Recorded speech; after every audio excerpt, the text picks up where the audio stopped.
Sun International Visakhapatnam Hyderabad 8575795757. Visakha స్థానిక సంస్థల MLC ఎన్నికలు వైసీపీకి చావో రేవోగా మారి గత అసెంబ్లీ ఎన్నికల్లో ఘోర పరాజయం తర్వాత జరగనున్న ఈ ఎన్నికలను వైసీపీ ప్రతిష్టాత్మకంగా తీసుకుంది. అందుకే సీనియర్ నేత బొత్సను బరిలోకి దింపింది.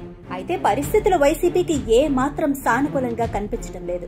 ఈ ఎన్నికల్లో విజయాన్ని నల్లేరుపై నడకలా మార్చుకోవాలని కూటమి వ్యూహాత్మకంగా ముందుకు సాగుతోంది. అందుకు అనుగుణంగా పావులు కదుపుతోంది.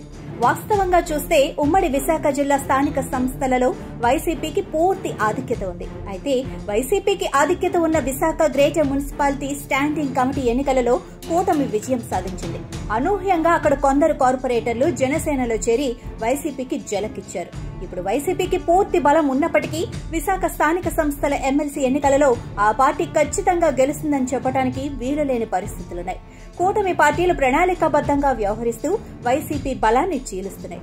విశాఖ స్థానిక సంస్థల కోట ఎమ్మెల్సీ ఉప ఎన్నిక వేళ జగన్ స్వయంగా ఓటర్లతో వరుస సమావేశాలు నిర్వహిస్తున్నా వైసీపీ నేతల్లో కానీ శ్రేణుల్లో కానీ గెలుపు ధీమా కనిపించడం లేదు. స్థానిక సంస్థలలో వైసీపీకి 600 పైగా స్థానాలలో బలం ఉంది. టీడీపీకి కాస్త అటు ఇటుగా 200 పైచులకు ఓటర్లు మాత్రమే ఉన్నారు.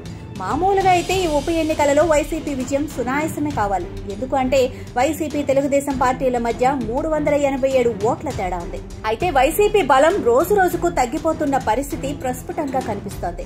స్థానిక సంస్థల వైసీపీ ప్రతినిధులు పెద్ద సంఖ్యలో జనసేన లేదా తెలుగుదేశం గూటికి చేరుతున్నారు. ఈ నేపథ్యంలోనే తమ వారితో వైసీపీ క్యాంపు రాజకీయాలకు తెరలేపింది. తమ పార్టీకి చెందిన స్థానిక సంస్థల ప్రజాప్రతినిధులు గోడ దూకేయకుండా జాగ్రత్తలు తీసుకుంటోంది.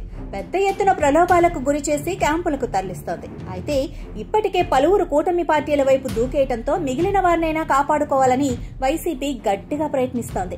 అయితే రానున్న రోజుల్లో వైసీపీ నుంచి వలసలు మరింతగా ఉంటాయని పరిశీలకులు విశ్లేషిస్తున్నారు. ఏది ఏమైనా విశాఖ స్థానిక సంస్థల కోట ఎమ్మెల్సీ ఉప ఎన్నికలలో విజయం వైసీపీకి చావో రేవోగా మారిపోయిందని అంటున్నారు.